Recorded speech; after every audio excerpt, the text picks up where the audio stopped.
انہوں نے پیرامڈس کے نیچے ٹیوب جیسی شافٹس کا ایک بہت بڑا نیٹ ورک ڈیٹیکٹ کیا ہے جو زیر زمین 2 فٹ بال فیلڈز جتنے بڑے چیمبرز سے جا کر ملتے ہیں۔ اس حیرت انگیز دعوے نے انٹرنیٹ کی دنیا پر دھوم مچا دی۔ لوگ جو ابھی تک پیرامڈس کو فیروز کے مقبرے سمجھ رہے تھے، اس کے 2 کلومیٹر نیچے تک شافٹس کے کمپلیکس نیٹ ورک نے پیرامڈس کا ایک نیا ہی مقصد بیان کیا ہے۔ پر ان دعووں میں آخر سچائی کتنی ہے؟ پیرامڈس کیا واقعی صرف اینشینٹ ایجپشین فیروز کے ٹومبز تھے، یا ان کا کوئی ایسا مقصد تھا جہاں ہماری سوچ بھی نہیں جا رہی؟ تہارا ڈیزرٹ کے خاموشی بھرے ریگستان میں ایک ایسی جگہ ہے جہاں وقت رکا ہوا ہے۔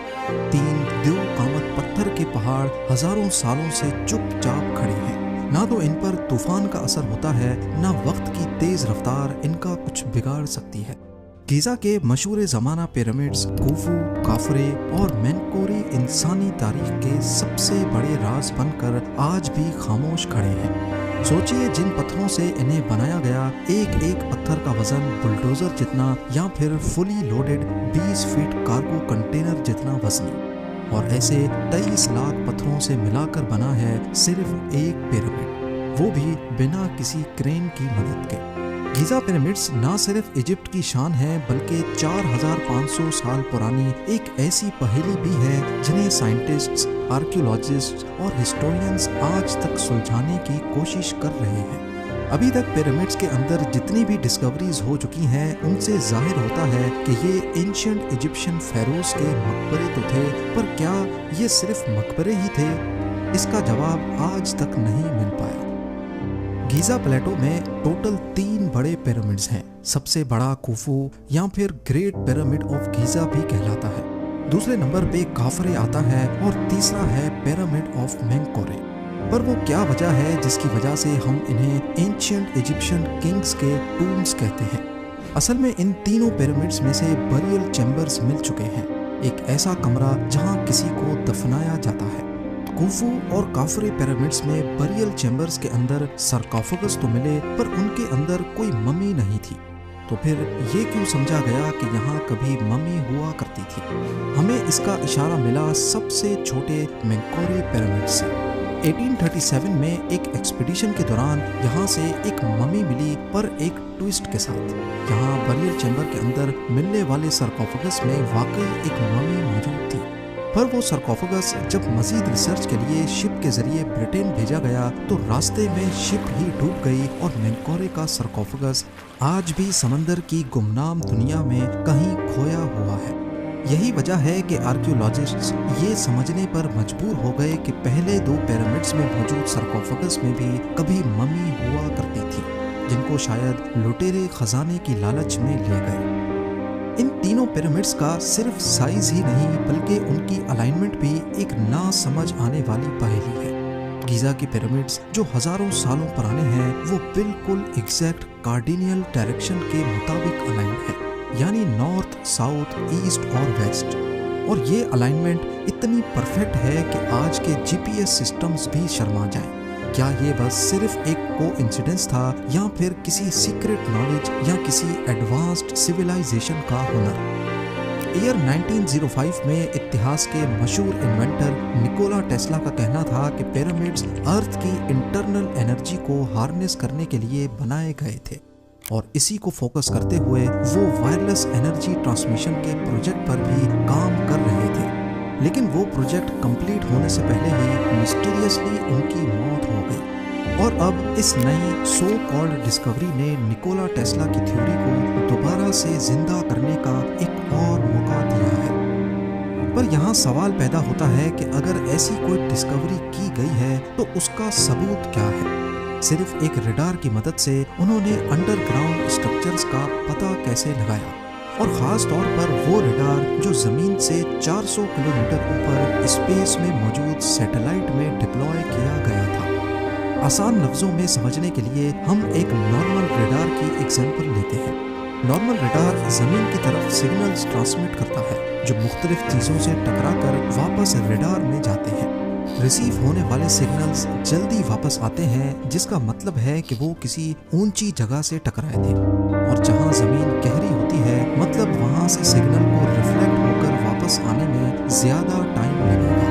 اسی طریقے سے مختلف چیزوں کی شیپس اور ان کے ڈسٹنس کا اندازہ لگایا جاتا ہے، پر مسئلہ یہ ہے کہ یہ سگنلز سخت چیزوں جیسا کہ پتھر کے اندر نہیں گھس سکتے، اور زمین کے اندر بھی صرف چند فیٹس تک اندر گھس سکتے ہیں۔ تو پھر آخر انہوں نے پیرامڈس کے 2 کلومیٹر نیچے تک اسٹرکچرز کیسے ڈیٹیکٹ کیے؟ کورانڈو ملنگا اور فلیپو بایونٹی نامی سائنٹسٹ کا کہنا ہے کہ انہوں نے ارتھ کی وائبریشن کو سگنل کے طور پہ استعمال کیا ہے، جو سنتھیٹک اپریچر ریڈار میں کیپچر کیے گئے۔ ہمارا ارتھ ہر وقت بہت باریک وائبریشنز پیدا کرتا ہے، جو تیز ہوا کی وجہ سے بھی ہو سکتی ہیں، شہر میں موجود ٹریفک کی وجہ سے بھی، اور کائرو کے کیس میں نائل ریور کے پانی کے فلو کی وجہ سے بھی۔ یہ باریک وائبریشنز مائکرو موومنٹس کہلاتی ہے، جو زمین کے مختلف حصوں سے گزر کر ایک یونیک سگنل پیدا کرتی ہے، جیسے کسی خالی ڈبے کو بجانے سے الگ آواز آتی ہے اور بھرے ہوئے ڈبے میں سے الگ۔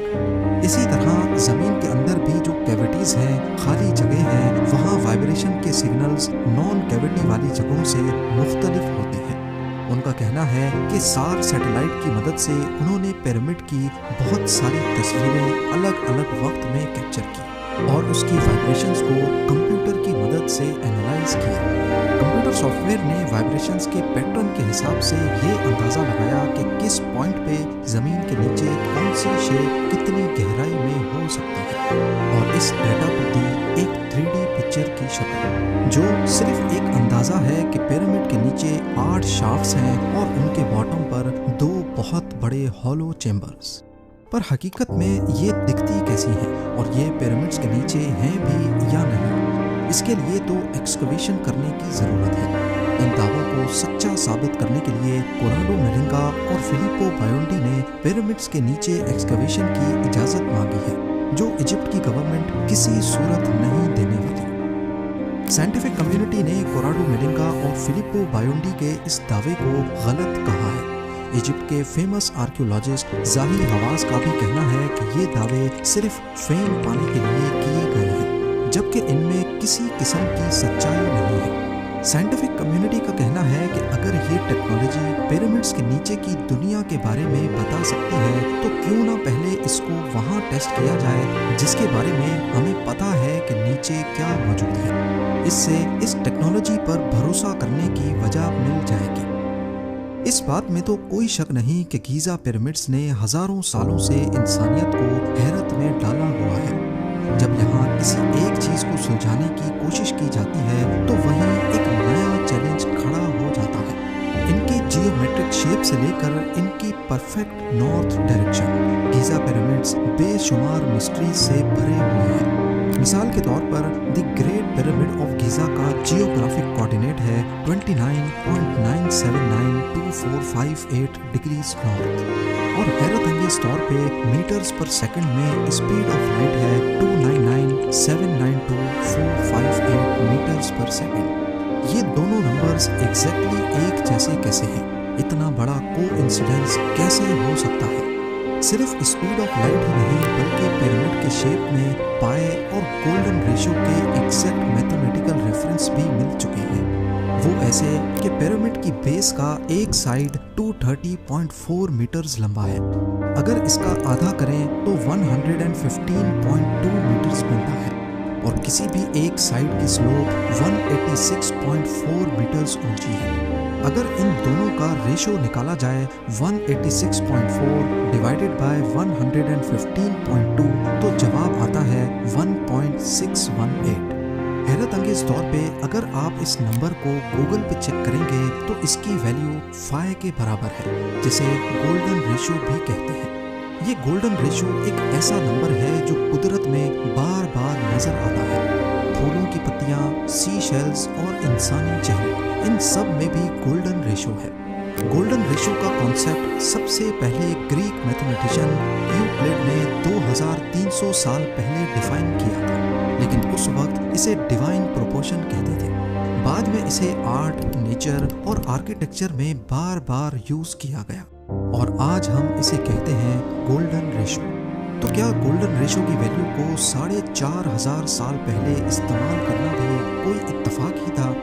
ان ساری حقیقتوں کے ساتھ ساتھ اگر اٹالین سائنٹسٹ کی یہ انڈر گراؤنڈ اسٹرکچرز والی ڈسکوری بھی سچی نکلی تو اس کا مطلب ہے کہ پیرامڈس کے بارے میں ہمارا اب تک اندازہ پوری طرح سے غلط تھا۔